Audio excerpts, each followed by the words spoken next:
এই হচ্ছে সুরুলের জমিদার বাড়ি। দেখো আমরা ভেতরটা ঢুকেছিলাম, কি সুন্দর জমিদার বাড়িটা, অসাধারণ। এই জায়গাটায় আগে ফাঁসি টাসি দেয়া হতো মনে হয়, জানি না ঠিক। দুর্গা মণ্ডপের ওঠার সিঁড়ি কি সুন্দর নকশা করা, পুজোর সময় এই জায়গাটা আরো সুন্দর সেজে ওঠে, দেখেই মনে হচ্ছে। কত বড় ড্রেন, এখান দিয়ে লোক ঢুকে পড়বে, এতটাই বড় ড্রেন, তখনকার দিনের ড্রেন আর কি। এই যে আমাদের রাহুল কাকু এখানে দাঁড়িয়ে আছে আর পুরো জায়গাটা পরিক্রমণ করছে।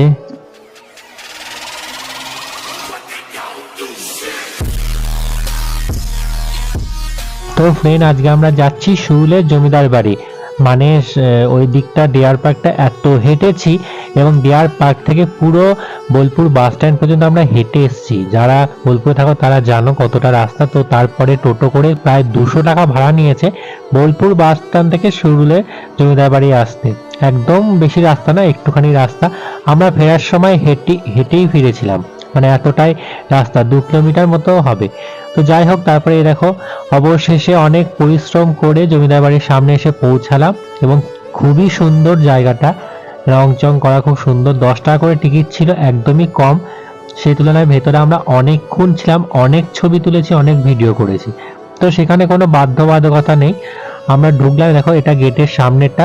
ঢোকার পর এরকম বারান্দা ছিল, এবং তারপর চারিপাশটা দেখছিলাম, খুব সুন্দর রং করা, খুব রিসেন্ট রং করা হয়েছে। কারণ যেখানে চুনের যে গামলাগুলো, গামলা না পাতনা বলে ওইগুলোকে, ওইগুলো ওখানে ছিল। আর দেখো কি সুন্দর হাঁটার চারিদিকে বারান্দা। এখানে কিন্তু কোনো ইউটিউব বা আদার্স কিছু শুট হয় না, তোমাদের পরে দেখাবো। এখানে পোস্টার লেখা আছে, সব মুভির শুটই ম্যাক্সিমাম এখানে হয়। তো এখানে ওই যেগুলো লোহার যেগুলো ঝুলছে দেখতে পাচ্ছ, এইগুলোতে ঝাড়বাতি লাগায় মেবি দুর্গাপুজোর সময়। আর সমস্ত খুব সুন্দর করে সাজানো গোছানো, খুব সুন্দর একটা জায়গা।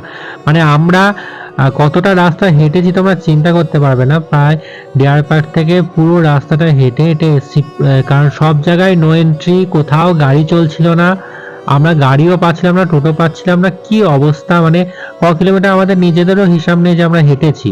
তারপরে বোলপুর বাস স্ট্যান্ডের কাছে এসে, যেহেতু রাস্তাটা চিনতাম না যে সুলের রাজবাড়িটা কোন দিকে, জমিদার বাড়িটা, তো তার জন্য টোটো করেছিলাম। টোটোতে একটুখানি রাস্তা এনে আমাদের কাছ থেকে 200 টাকা নিয়ে নিয়েছে। আর এটা দেখো দুর্গা মণ্ডপ, দুর্গা ঠাকুর কাঠামটা আছে এখানে।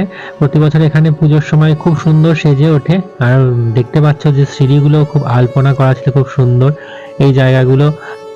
মানে পুজোর সময় খুব সুন্দর একটা দেখার জায়গা এখানে সেজে ওঠে। আমি বিয়ের আগে যে বছর লাস্ট বোলপুরে গেছি, 10 বছর আগে, তো সেই বছর দুর্গাপুজোয় গেছিলাম, এবং সেই বছর এখানে ঠাকুর পুজো দেখেছিলাম। বাট তখন ফোন টোন ছিল না, ব্লগ করতাম না, তাই ভিডিও করা হয়নি।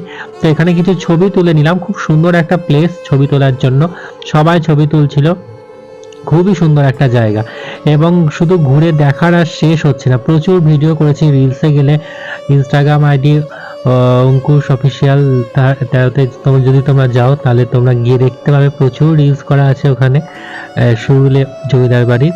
এবং এই সিঁড়ি টিড়িগুলো একবার উঠছিলাম, একবার নামছিলাম। এই রাহুল এখানে দাঁড়িয়েছিল, দেখছিল। সবাই মানে শুধু দেখার জায়গা, তো দেখতেই গেছে সবাই, দেখছিলাম আমরা আর কি। 25শে ডিসেম্বরের মতো একটা দিনে মানে শহরের সমস্ত রাস্তাঘাট বন্ধ, কেউ কোথাও ঘুরতে যেতে পারছে না, এমন একটা পরিস্থিতি হয়ে গেছে বোলপুরে, যেটা আমার জানা ছিল না। কারণ এতটা বাজে পরিস্থিতি হবে জানা ছিল না।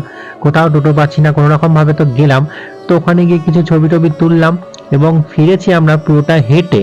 মানে সুলের জমিদার বাড়ি থেকে আর কি, যেটা মেন রাস্তা, সেখানে আসতে বেশিক্ষণ লাগে না, অল্প একটুখানি রাস্তা। টোটো ভাড়া আবার বলছে 200 টাকা। আমি বললাম যে না, আমরা যে রাস্তাটা এসেছি এতটাও বেশি রাস্তা নয়। যে তুলনায় আমরা আজকে হেঁটেছি সকাল থেকে, সেই তুলনায় এই রাস্তাটা এমন কিছুই রাস্তা নয়। কারণ আমরা পুরো ডিয়ার পার্ক থেকে বাস স্ট্যান্ড পর্যন্ত হেঁটেছি, মানে কিলোমিটার তোমরা আন্দাজও করতে পারছো না।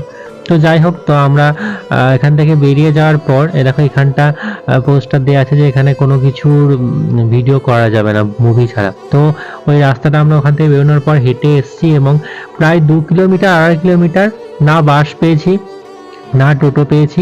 তো আমরা পুরোটা রাস্তা হেঁটে হেঁটেই এসেছি।